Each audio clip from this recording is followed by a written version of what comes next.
بڑھتی ہوئی فکریں انسان کی عقل کو کم کر دیتی ہیں، اور جس کی عقل کم ہو جائے وہ سیدھی راہ کھو دیتا ہے۔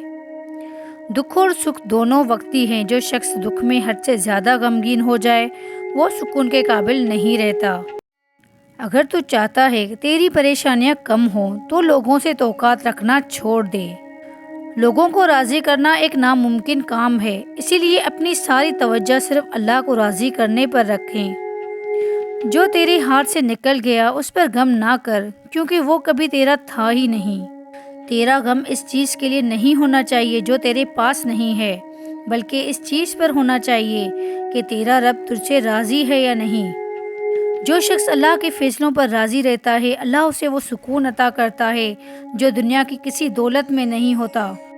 خاموشی حکمت کا بہترین حصہ ہے۔ جب دل پریشان ہو تو زبان کو بند کر لینا ہی بہترین علاج ہے۔ اپنے کام میں دیانت دار رہو اور نتائج کی فکر اللہ پر چھوڑ دو، کیونکہ پریشانی صرف نتائج کے خوف سے جنم لیتی ہے۔ پریشانیوں کو اللہ پر چھوڑنا ہی اصل سکون ہے۔ آج سے ہی ان نصیحتوں پر عمل شروع کریں اور دیکھیں کہ آپ اپنی زندگی میں کیسا بدلاؤ لاتے ہیں۔ اللہ ہم سب کو سکون قلب عطا فرمائے، آمین۔